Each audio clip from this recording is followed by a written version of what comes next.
La capital, tal como la conocemos hoy, nació de la unión de tres ciudades a orillas del Danubio, Obuda y Buda, en la orilla derecha, y Pest, situada en la orilla izquierda.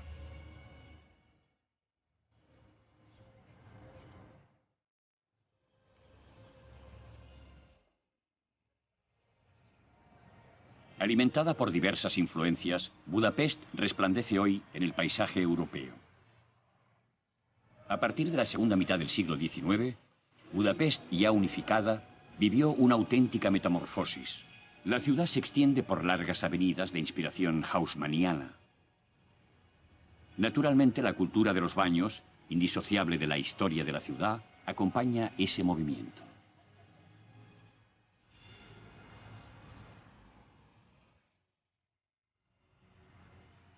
La afición de los aquincenses a los baños es tan grande como la belleza de la arquitectura que los alberga.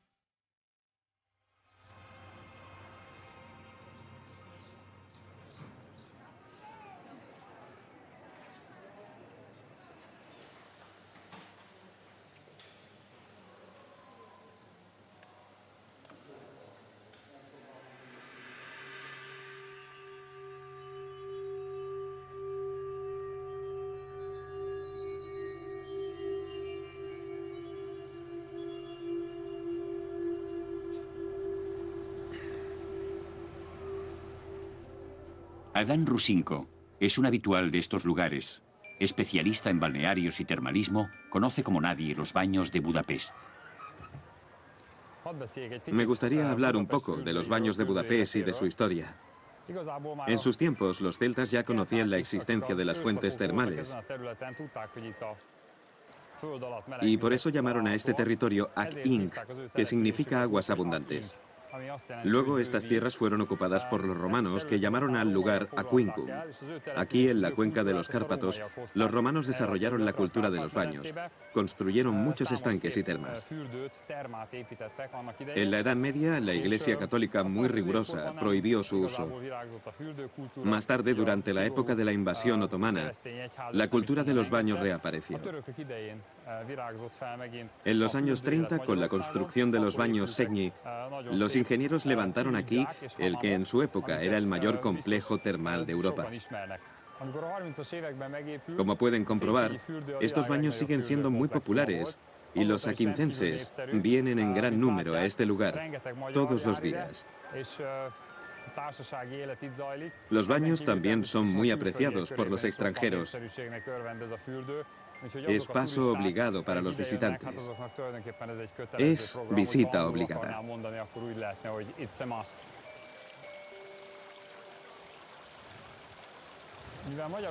En Hungría hay muchos baños termales. Es una tradición que tiene 2000 años de existencia.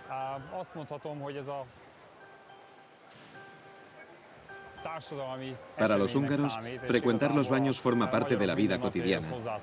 Todas las edades están representadas aquí, desde los más jóvenes a los más ancianos. En este baño hay una gran sección para usos médicos que proponen una decena de curas. Aquí, en la parte exterior de los baños, hay un estanque donde los hombres juegan al ajedrez, una piscina a la que me gusta venir a nadar y un tercer baño para relajarse, donde la gente viene a ducharse, por ejemplo. Hay baños de burbujas con grandes turbulencias, cosas agradables.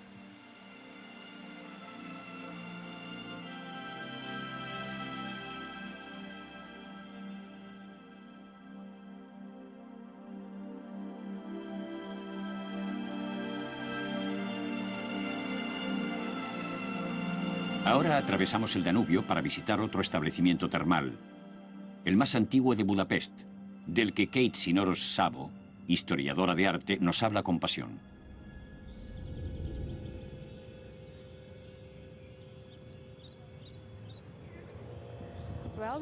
Estamos en la colina de Gellert, en la zona boscosa de Budapest, y detrás de mí se encuentra uno de los edificios más bellos de estilo Art Nouveau. Esta situación en la ciudad es excepcional, ya que la mayor parte de los edificios Art Nouveau están en Pest, al otro lado del río. Ese es el Hotel Gellert, que tiene un baño termal y es un bello ejemplo del Art Nouveau húngaro tardío. Merece una visita.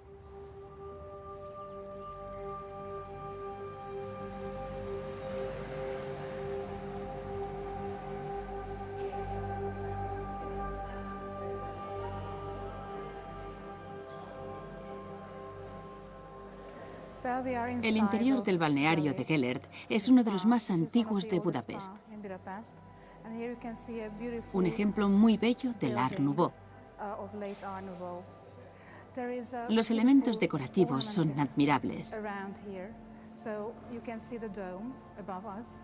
Es el caso de esa cúpula, como la exquisita decoración de las paredes y del interior de los baños, donde se encuentra la piscina.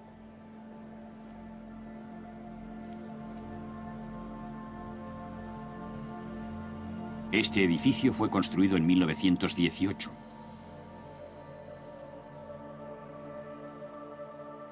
La riqueza de la ornamentación es característica del Art Nouveau tardío y precoz.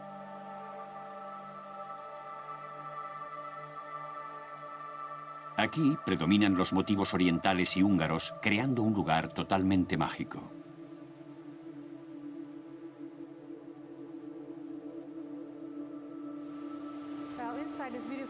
En el interior de este bello edificio se encuentran los tres motivos clave, los más importantes en cuanto a Gellert se refiere: la plasticidad, la variedad y el movimiento.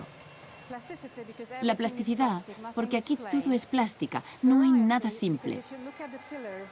La variedad, porque si se observa detenidamente, se aprecia que cada uno de estos pilares es de un estilo diferente. Y en cuanto al movimiento, aquí nada es estático, todo se agita, todo sube, todo baja. Es la expresión misma del Art Nouveau. Estos son los principales elementos orientales de estilo húngaro. Los motivos de flores y de animalitos esculpidos, que se inspiran en el estilo hindú.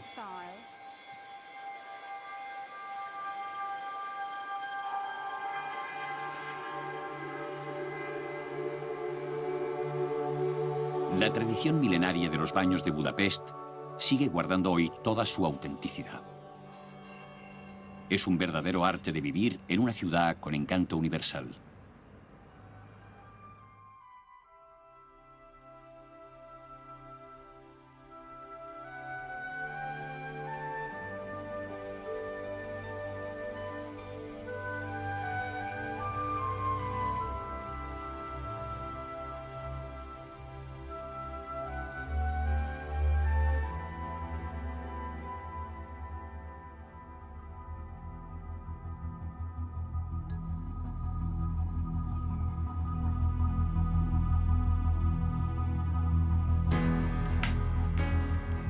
Discretamente situado al sur de los Alpes eslovenos, vamos a descubrir ahora Bled, lugar de peregrinaje absolutamente mágico.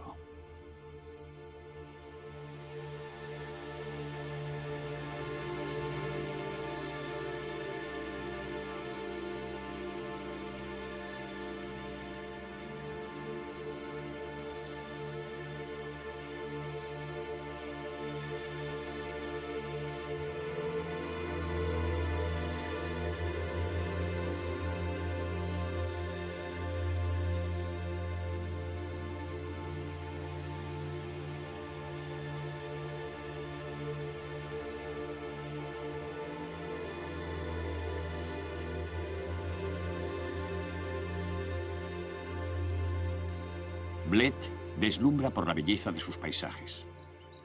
En primavera, la naturaleza se viste con sus más bellos atuendos. Esta región, como toda Eslovenia, era un paso obligado de los flujos migratorios de la historia del sudeste del antiguo continente. A pesar de ello, los eslovenos han sabido preservar su cultura.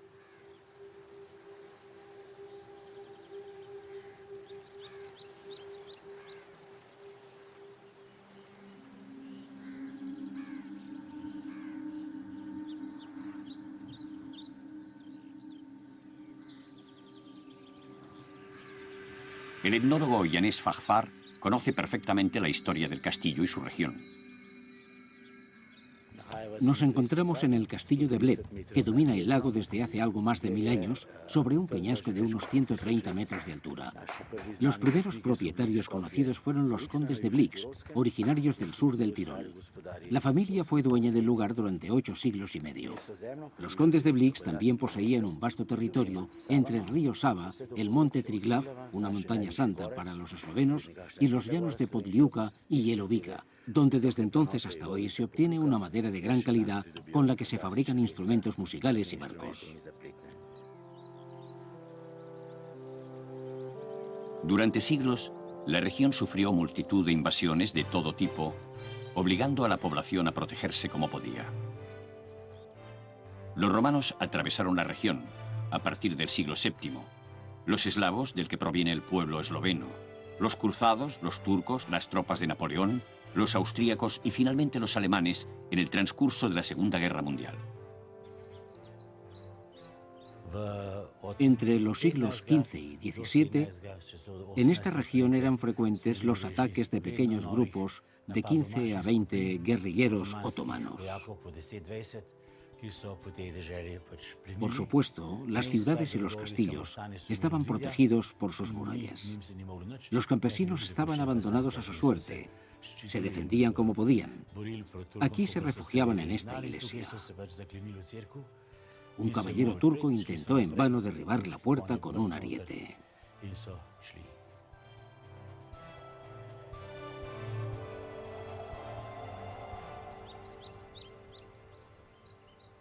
Pero los tiempos han cambiado y por fin reina la paz en Bled. Hay una sensación de tranquilidad que se percibe a orillas del lago. Las tradiciones han sobrevivido y para llegar a la única isla del país, la isla de Bled, se cruza el lago en barcas de remos.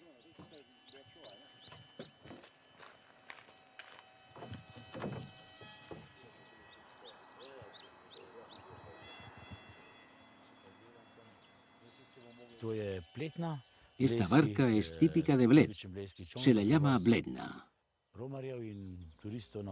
Facilita el transporte de los peregrinos y los turistas. Su forma no ha cambiado desde hace más de un siglo. Está hecha de madera de alerce, más sólida que la madera de pino, procedente de árboles situados como mínimo a 100 metros de altitud. Los remos se fabrican con madera de las marismas.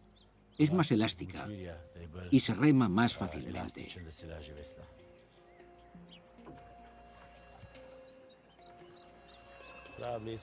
Los remeros fabrican sus propias barcas. Es una auténtica tradición en Bled.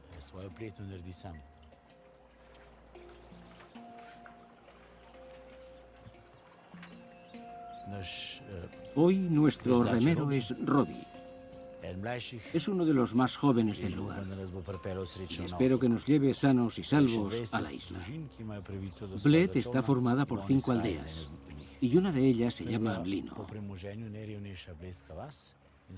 Esta aldea, la más pobre de todas ellas, obtuvo el privilegio de poseer estas barcas. Todavía disfruta de él.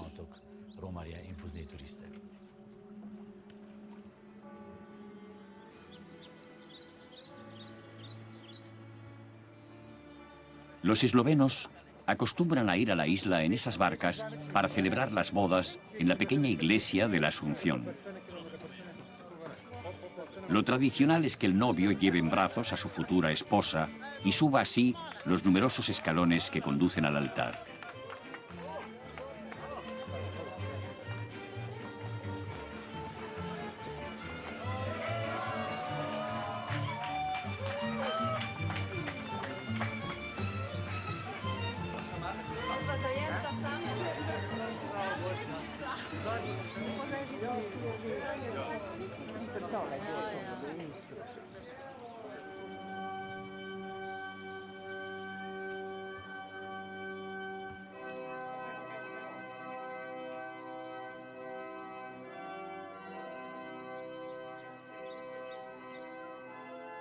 Bled es la quinta esencia del romanticismo en Europa central.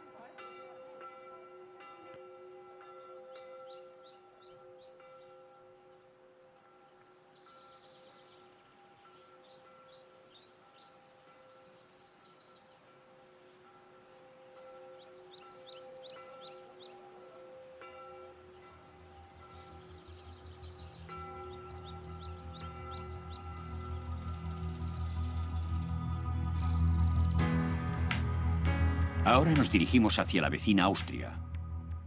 La ciudad de Salzburgo brilla por la importancia de su actividad musical y cultural, pero también es notable por el esplendor de su arquitectura de estilo barroco.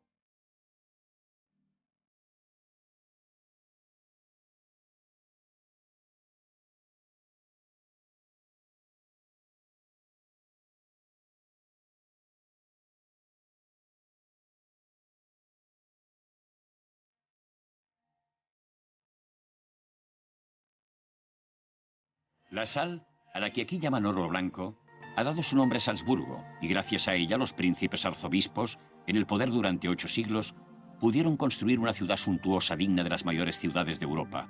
El estilo barroco ha encontrado aquí una de sus más bellas expresiones.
El especialista en el Palacio Residencia de Salzburgo, Pierre Schist, nos narra la sorprendente historia de esta ciudad.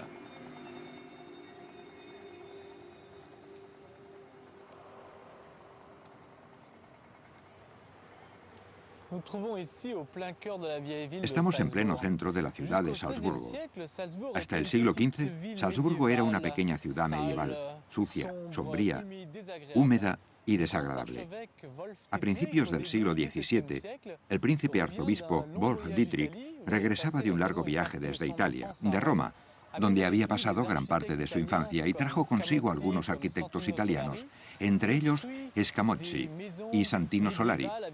Hizo derribar las casas medievales, las pequeñas y estrechas callejuelas, construyó un cementerio, grandes plazas y bellas fuentes, e hizo de Salzburgo lo que se llamó la Roma de los Alpes.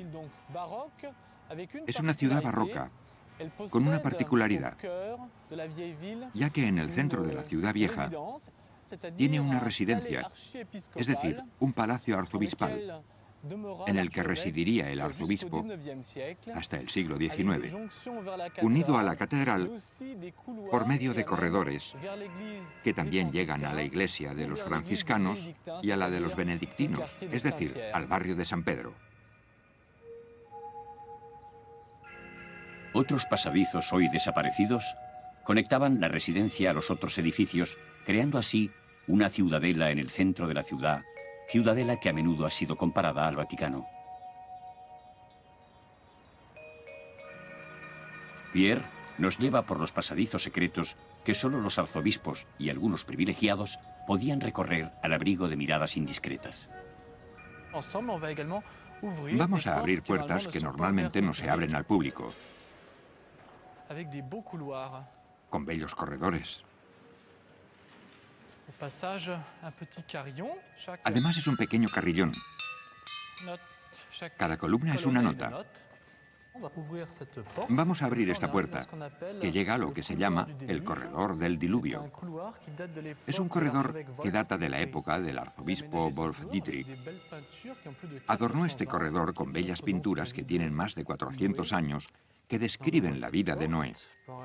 Ahora abriremos esta puerta para llegar al centro de la iglesia de los franciscanos, que se llama también la capilla de la residencia. Es una iglesia muy interesante porque está construida en 5 estilos diferentes. Tenemos románico en la nave, las ventanas son góticas, de arco abovedado, tenemos columnas renacentistas y los altares son una mezcla de barroco y rococó.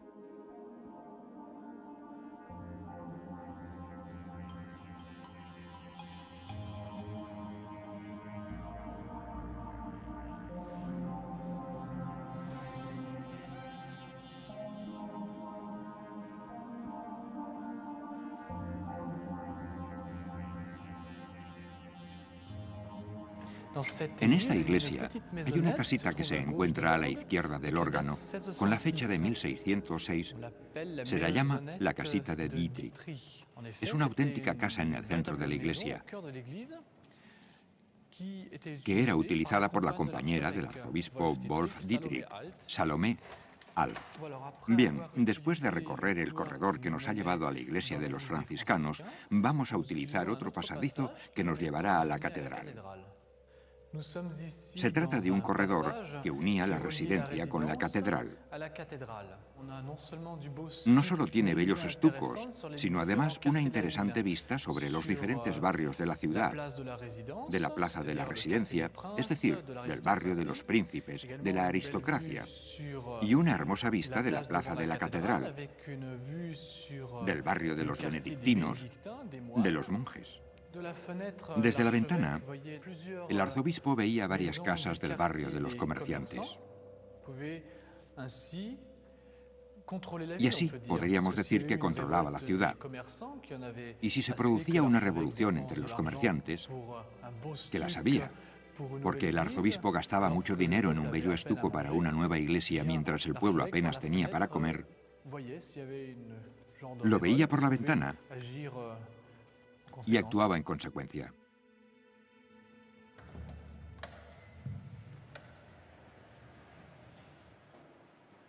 Ya hemos llegado. Estamos en pleno centro de la catedral y ahora continuamos hacia la iglesia de San Pedro.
Al final del corredor se encuentra la iglesia benedictina de San Pedro, donde el arte barroco y el estilo rococó se expresan en todo su esplendor.